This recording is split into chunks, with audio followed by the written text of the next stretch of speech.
News headlines in the country have been buzzing since the details of the expenditure outlined in the 2.176 trillion naira 2023 supplementary budget for ministries, departments, and agencies was revealed. Also in the budget, 20 billion is allocated for the State House, covering various expenditures and improvements. The supplementary funding was also targeted at providing welfare packages for workers and Nigerians at large, while the federal government intends to fund the extra budgetary spending from revenues accruable to it from its recent policies like the removal of subsidy on petrol. It is leaving no stones unturned as it ordered the DMO, the Debt Management Office, to raise the nation's domestic borrowing ceiling to source for more money from the debt market to support its planned expenditures when necessary. Joining us on this show this morning to discuss the economics of the supplementary budget and also the medium-term expenditure framework is Tilewa Adebajo, Chief Executive Officer of the CFG Advisory. Tile, welcome to the morning show. Good morning. Well, quickly, we have the subject already defined. What do you think of the supplementary budget of over 2 trillion naira and the plan to borrow more money to fund new vehicles for the State House? The State House alone is going to take about 20 billion, right? And also to buy a presidential yacht, although the National Assembly has said no. We don't want a presidential yacht, as Nigerians have said. And they've added that to student loans. But where are we? Are we in a mess here going forward? Well, it's rather unfortunate because the optics are not very good. And communication is very important. But the question I think we should be asking is, how are you going to fund this supplementary budget? Where's the funding going to come from? That's the question nobody's asking. Maybe from savings from fuel subsidy removal? We haven't seen those savings, unfortunately. And it's not really coming through the system in the way and manner we would like it to see. So there needs to be some transparency in how this would be. What I know is the fact that they're looking at a between $1.2, $1.5 billion budget support from the World Bank, which the World Bank confirmed they're processing that loan at the moment. At best, that will bring in maybe 1 trillion or 1.2 trillion. So there's still a deficit to finance. But the irony of this is that this year's budget is already with an 11 trillion naira deficit. So you add the 2 trillion to it. So you're going to be looking at about 13.7, 14 trillion deficit by the end of this year. 97% of our revenues are going towards debt service.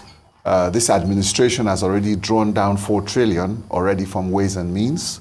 We're waiting for the central bank to reconcile their accounts, and also to a monetary policy committee meeting is long overdue. So there are many issues, but now the fiscal space is taking these challenges because I think there's still some opaqueness in the reporting because we see the expenditure side, but we haven't seen how they're going to finance it, and we don't know what the current state of the revenue, because the revenue projections for this year was 10 trillion. So out of that 10 trillion, we're already in November. How much of that 10 trillion that was projected for revenue has actually come in? And these are the questions that we need to ask, not just to the expenditure side. Where are the revenues? How much savings have we made from the subsidy? So let's talk about revenue, because we've talked about it a number of times that one of the challenges or big challenges that would face this particular administration would be revenue. So beyond our spending habits is that we don't even have the money, as you've outlined, to service some of these expenses. What's the prospect for us? Because as you mentioned, we have the details of the expenditure, but there are estimations and projections in terms of how these revenues will come in. Beyond the World Bank loan, what other options are available? Where are we going to get the money to to provide for these expenses, then I'd like to ask you as well, is it justified? I'm sure you've read the details of the supplementary budgets, the amount of money going to defense, money going to the FCT, 100 billion, money going to the State House, money going to agriculture and the likes. Is it justified at this time? Well, justification, I don't know, in the sense that there was already a budget this year for these departments. So why do all these people need a supplementary budget at this time of the year, which is like, what, 2 months to the end of the year? Yeah. If we had to be realistic, or is it that they're just grappling with it because a new administration came in May? So you come in and then you are going to the assembly to approve a budget for you for this amount of money, and there's only 2 months left in the year. What is so urgent? And why isn't the emphasis on preparing the budget for next year and make the adjustments? Or is it that you have drawn down on ways and means, and then you are now coming to seek approval for this budgetary expenditure to cover your spending? So it's, for me, the timing is a bit difficult for me to comprehend. So justification is a different thing, and I think that's why you've seen the public outcry in terms of, the optics. Optics is very important, because we have 130 million Nigerians in multidimensional poverty. So a lot of these things become very insensitive, and you really need to manage the optics, otherwise you see the outcry that we've been seeing. So while you can talk about justification, the question is that 2 months to the end of the year, Why? And then how have you financed this? Has this been money that has been spent? So that's where we have the challenges. My own focus is seeing what next year's budget is going to look like. Okay, so many things are popping in my head. But number one, all the monies hitherto spent before this supplementary probably were not in this budget that we're running the cycle now. Sort of like those monies generated from the ways and means. Number one, how are we going to reconcile them? That's number one. Number two, if you check the MTEF 2024 up to 2026, the revenue projections vis-a-vis the borrowing, vis-a-vis the economic growth, it is said that the best possible we'll do will be about, I think, 4.8%. It's less than 5% growth. And it's going to systematically grow from about 3-point-something%, then it ends at about 4% for this medium-term expenditure framework.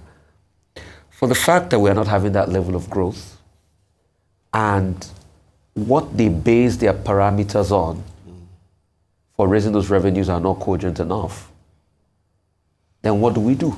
Because, I read through it. So what they expect to change in customs, for instance, will be, okay, reducing smuggling, improvement on training, improvement of enforcement and we're not seeing really empirical line of sight in most of those things. Okay. I think, it's important also not to mix apples with oranges, because the medium-term expenditure framework is a projection for next year's budgets. And what they're saying for next year is they're projecting 26 trillion budget and 17 trillion in revenues, leaving a deficit of about 9 trillion. I think that's the take from that. That's also what they're trying to do. The medium-term economic framework and fiscal strategy is you can't prepare a budget without doing this. So that's a statutory requirement. So that's just the starting point for the budget for next year. So yes, there will be a lot of assumptions and putting together a framework. So when they fine-tune this, when the budget comes out, you see more fine-tuning, and then you can begin to make some sort of objective stance. That's why I said earlier that the most important thing now is to see what your budget for next year would be. So these are the sort of things that we need to put into perspective. But again, what we all have to understand is what the problem is and how do we resolve it. The fact is that we have maxed out our debt limits, at this point in time. And the biggest challenge for us is that there is an opaque structure within the revenues, especially what we have sold forward, which we don't know. We still don't know even the 17 trillion revenues from next year, how much of that revenue has already been taken in terms of forwards and swaps? So that is really where the reconciliation needs to be done. Until we do that, until we know that position, then it will be very difficult for us to go forward. Because you can't continue with ways and means financing. It's illegal. You need to restructure that. Even if, as you've said in the introduction, that they've ordered the debt management office to go to the capital markets to borrow money. Are you going to crowd out the private sector? How much are the deposits that are in the banking system? Okay. Well, if I heard you correctly, you said earlier that you can't see the savings from the fuel subsidy removal when you were talking about revenue. Yes. But is it not the case that the states that used to share from FAC allocation 600 billion, now they share more money? Yes. Yeah, so why do you say you can't see that? So, I mean, that's like a follow-up to what you said earlier. You may want to clarify what you said. But I would like to ask you, what do you think of the proposal recently to amend the CBN Act, to expand the board, reduce the powers of the CBN governor, and also put a clause in the CBN Act to say that nobody should go into partisan politics, even if, as I have argued, that provision in the CBN Act is already very clear that a CBN governor must devote his time wholly to the job. Well, on the first question, yes, the FAC allocations have come. I mean, they've increased significantly, without a doubt. But we're trying to find out that, where is that coming from? Do you understand what I'm trying to say? So when you're talking about revenues, is it from taxes? Is it from, can you quantify? That's what I'm trying to explain to you. When you say, okay, FAC has increased by X amount of money, is it from the FIRS or is it from the subsidy savings? Did NNPC actually remit something to you? Because you were supposed to be, NNPC is supposed to be remitting money to the Federation account. That's really what we want to see. I don't know how much NNPC has been remitting to the Federation account. So out of the FAC you're talking about, how much came from what NNPC is paying to the Federation account? That's the problem of Nigeria. What has been how we have been surviving in Nigeria now is through FIRS and Ways and Means. NNPC has not been remitting to the Federation account. So let us know what NNPC is starting to remit to the Federation account between May and now. Then you can begin to get an understanding of that so-called savings on the subsidy. So I haven't seen that number. All I just see is the fact that the FAC allocations have gone up. So that's what I'm trying to say.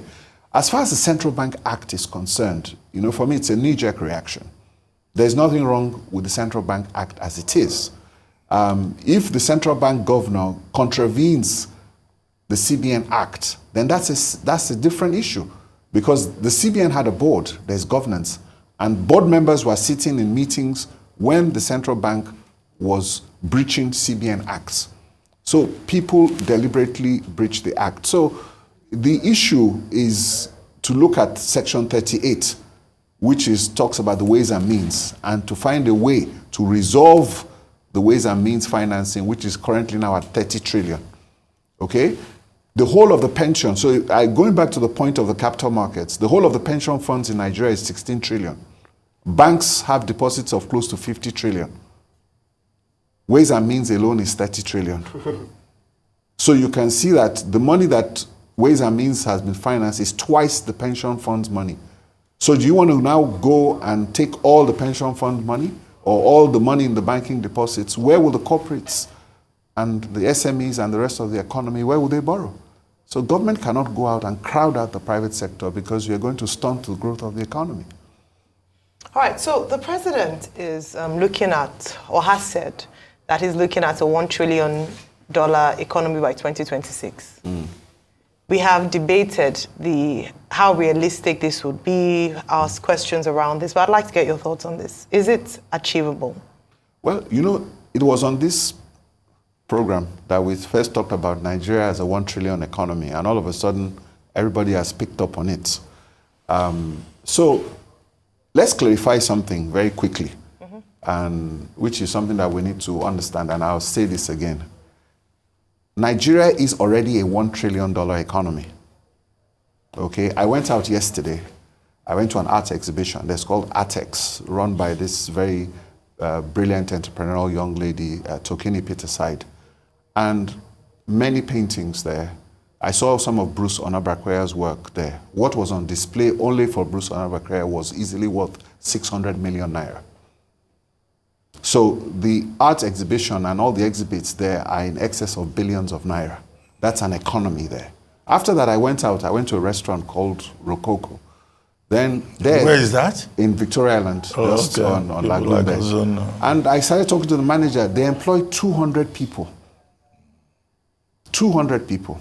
One restaurant. And if you look at the multiplier effect, their supplies, so one restaurant is contributing to maybe 500 people.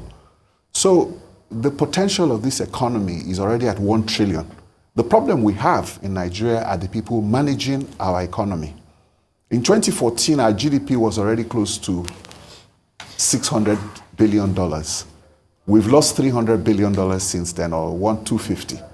If we had gained 250 billion in the last years, our economy will be at 850 billion right now, 150 billion shy of 1 trillion. So it is the managers of our economy that is retarding the Nigerian economy. That's what I keep saying. So when they keep talking about 1 trillion, it's not 1 trillion. It's how you're going to go from 1 trillion to 2 trillion or 3 trillion. But because of the managers, now that the GDP is now down to under 400 because of 400 billion because of devaluation, how do you go from 400 billion to 1 trillion in 2 years? It's mission impossible. Very good, and it's good that you effectively clarified it and put pay to that, because we had a lot of people coming to argue that it is possible. And I even gave them the facts by saying even if we grow 20% every year for those 2 years, it's still going to be difficult. It is going to be difficult, but what I'm trying to say, let's make the distinction. No, I know, I get your point. point. When you have an economy that is a potential 1 trillion, Nigeria should be a top 20 global economy. No, we know it's visible. You know, so that's what I'm saying. You know. So it's just that we are not able to realize that potential. We're working, it's like a factory that is operating at 40% capacity. We know, and it's good you've clarified it, because we're just clarifying based on facts, you know, not, we know what happens in this country. But I want to talk to you about this nebulous nature of our financing. Which financing? Government financing, government public financing, or private financing? Government financing. So take, for instance, Afrexim Bank. That money we're going to take there, we hear the securitization going on. This new 10 billion we're going to take to, we hear it's securitized against future funds of the NLNG. Vis-a-vis, we're also hearing that now, for a refinery like the Dangote refinery, they've said the NNPC must be able to supply them products. But NNPC still claiming it's got swap deals going on. So, understanding this, I think you should help us, you know, break it down. We've securitized most of... Let's not get confused about all these swaps and securitization, and there's nothing issue. It's a question of reconciliation, which is what I've told you. You know, we need, once you reconcile, you know what we talked about next year's revenue projections are 17 trillion. How much of that is compromised by swaps? Have you discounted swaps from it? So it's very simple. We shouldn't. But we don't have this information, so it's not that simple. You are journalists. Then go and engage the appropriate government officials or check their websites. You know, which is what we are trying to do. But what I'm trying to say is that, look, there's 450,000 barrels of oil. We have 4 refineries in this country that is not working. Those refineries had allocation of 450,000 barrels of oil a day. What's happening to it? They said they're giving it out in swaps over the years. So then and the money is not being remitted by NNPC mostly. So that's what you should go and see. NNPC should render the accounts, which is what I've told you. How much is NNPC bringing in? I've given you the questions. I've given you the leads. Talk to the people. Go and write NNPC or invite them to come and talk and give you the information. So information is available. So let them go and define that so that we can get clarity. What they're trying to do with the 10 billion they're raising is simply, you have dividends from LNG, and you need money. So you take the money up front, that's all. So you won't get dividends from them for the next 5 years. You wrote a paper recently, how we can fix all of this. You talked about how we should grow revenue and all of that. But what are the practical steps? I want you to talk through the paper you wrote. What are the practical steps of growing? Because it's just as if we're all talking in circles. We all know the problem, but coming out of it, it astounds all of us. No, you see, you do these things to prepare for discussions that we're having today. So I'm not going to discuss this on air. So, Okay, Chile. Okay. See, we just had the Nigerian Economic Summit. Yes. Okay. Annual ritual, you know, certain fallouts there. But there, the president made certain commitments about the government going to clear forex backlog, right? They call it about $7 billion or something. Yes. Right? Now, this morning, Rochus Odiri was on this program and he was talking about the Naira appreciating and all of that. Do you have confidence in this new CBN team? Do you think that some of the steps that Cardoso and his team have, taken would solve the problem? Or this is just a flash in the pan? Okay, let me just say that I was fortunate enough to engage them during the Economic Summit, one-on-one in some of the fallout groups. So, when you do that, then what you need to do is to, some of the things that we've talked about there because of the Chatham House rules, I can't really say too much But no, the Economic Summit Group is not a secret society. No, it's not a secret society. The summit was conducted in the open. In the open, fine. To share the outcomes with us. That's what I'm trying to say. What I can share in terms of engaging is what the central bank governor said in the summit. So my own way now is the fact that it's too early for me to judge. What they've started doing now is they started intervening in the market to clear the backlogs, which is good. And from what he said, he's outlined a FX policy that he's going to come up with. And we're waiting for the FX policy. And he's talked about beginning to gradually clear the backlog from that point of view. And so my own perspective, if you ask the confidence we're having, is that we need to wait for them and understand exactly what they want to do. So for me, what is important, first of all, is that he's talked about the new FX policy. Then they've started intervening in the market, clearing the backlog, which is sending strong signals to the markets. Because I think yesterday, a lot of banks received money, some 100 million, some 50, to be able to start. So that's a positive signal. That's a step in a positive direction. And if they can continue that gradually over a period of time, then you restore confidence into the market. So that's a step in the right direction. On the other side, what is also important is the MPC, which is what we've told you, that we're waiting for them to do their inaugural monetary policy committee from this new team so that we'll be able to understand exactly how they want to set the policy directions. So I think for the central bank, we still have some waiting to do in terms of how they're going to do. But so far, so good, because as we can see, the Naira is beginning to appreciate. And with this intervention, prices are coming down and the speculation is reducing. And we're seeing Naira going down to 1,000 from 1,300 within like 5 days, which is quite significant. So those are positive steps. And, because, we need to also be very careful because, the person who is doing the tax reform committee is also speaking on foreign exchange, which is sending wrong signals.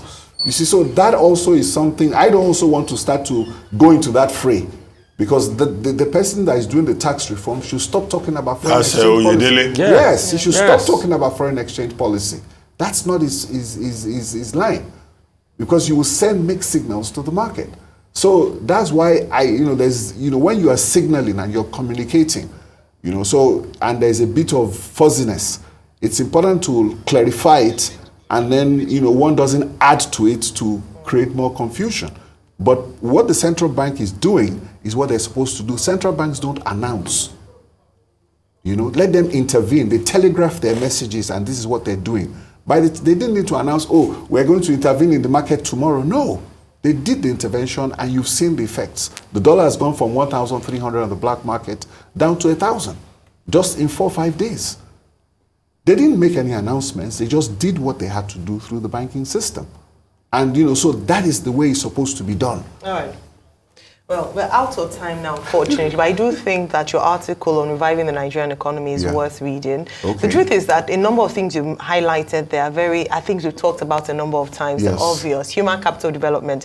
One thing that I'd like you to talk about is that this MTF projects using the recent unemployment figures at 4.1%, Yes. and how realistic that is. But just a few things. Well, definitely a conversation to to have another time. But thank you so much for your time this morning. Thank you, Anna.